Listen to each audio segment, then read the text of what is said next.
Freak the Mighty, Chapter 18. Never Trust a Cripple. I'm waiting for something to happen. The whole world except me is asleep, and the only sound is him breathing heavy. I'm trying to see through the curtains, out the old lady's window when it finally gets light. But the snow is stuck to the glass, and everything is fuzzy, which is pretty much how I feel. Looking down at him on the floor, how he overflows on the rug.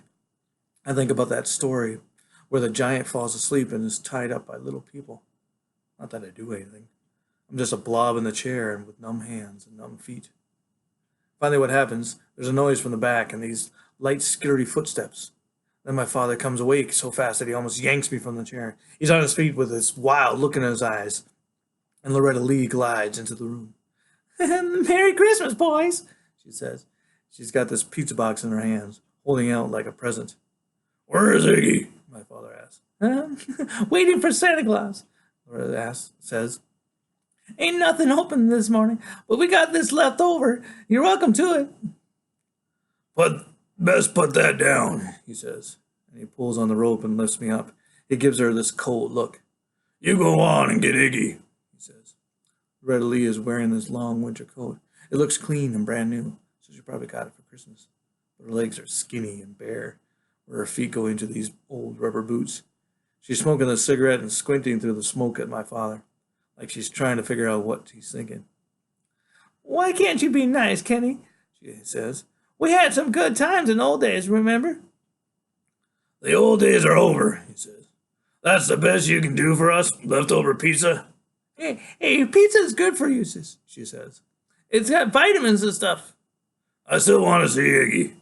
Rita takes a drag on her cigarette. She's got this crooked smile. Her eyes keep flickering at me in the way I'm roped up, but mostly she's looking at him. "Iggy'll be up soon," she says. "He had himself a tough night." "I have business with him, Loretta," he says. "Important business." "I'm sure," she says, and she turns in her boots and leaves through the back. The pizza box is sitting there on the table, but my father says we can't eat anything touched by her dirty hands. So he walks me out into the dark kitchen. He unties me and we go through the cupboards and find mostly boxes of prunes and old cereal. There's nothing in the refrigerator that doesn't already been bad, so I eat a bowl of cornflakes with water. I'm so hungry, it almost tastes good. "This is what they call a temporary situation," he says. "I know a way we can live like kings if we play our cards right." He stops for a while and squints at me, like he wants to see inside my head. "We'll be heading for warmer weather. That agreeable with you, boy?" "Yes, sir, it is." He seems real thoughtful. "I had a lot of time to plan this out. A lot of time to study people. Figure what makes them tick. First thing, we'll get a bus. One of those RV things. A real big one. Because it's important to look impressive. Put a name up on the side. The Reverend Kenny K. David Kane. Or it might be we'll go with another name, just to be on the safe side. Did you guess I'm a man of God, boy? Could you tell that by looking at me?" "Yes, sir," I say. "No, sir." "What's that mean, boy?" "I don't know, sir." He reaches out and tussles my hair. "You'll learn," he says. "You'll be standing out in front of the bus in a real nice suit. What you do is collect money in a basket. You won't have to steal it because folks will give a man of God, and what they love to hear about is a bad man who has redeemed himself.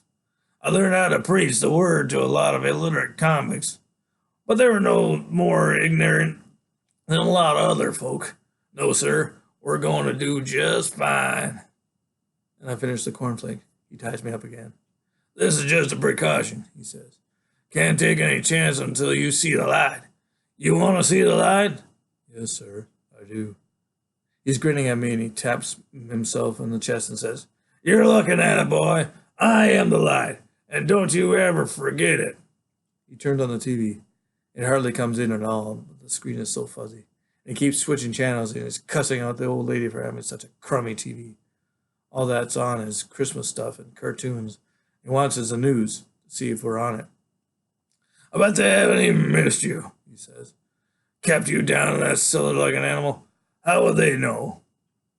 We're sitting there waiting for Iggy when the blue lights start flashing bright against the curtains. He grabs me by the neck and shoves me down on the floor, and we both lie there. The blue lights go by real slow, and you can see them shining all around the room. Might be someone else they're looking for, he says. Place like this, it could be anybody. Still, you can't be too careful. When the lights stop flashing, he crawls up to the window and looks out. There's nothing dumber than a dumb cop, he says. If they were so smart, they wouldn't be working on Christmas, would they? No, sir, I say. You hush up, boy, and let me think. I'm laying there on the floor, tied up, when Iggy sneaks in through the back. I know it's him by the draggy way he walks and the heavy boots. Kenny, he says, you there? Of course I'm there, he says. Show yourself. Iggy comes into the room, his eyes are darting around. At first he's surprised to see me tussed up. Then he shrugs and doesn't look at me anymore. Close call, he says. You see that cop car? I saw it. They come right up to my door looking for the boy, he says. I said, come back with a search warrant. You want to see what I keep under my bed? But I let him have a good look from the door. Satisfy him you weren't there. They believe you? Who knows with the cops?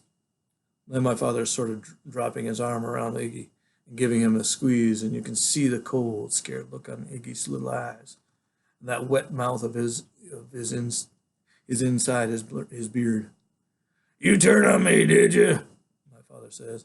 That's how they just happened to come to your place and all the places in this town? Iggy laughs. It's that crippled kid, midget kid, he says. They had him out in the car. It must have been him.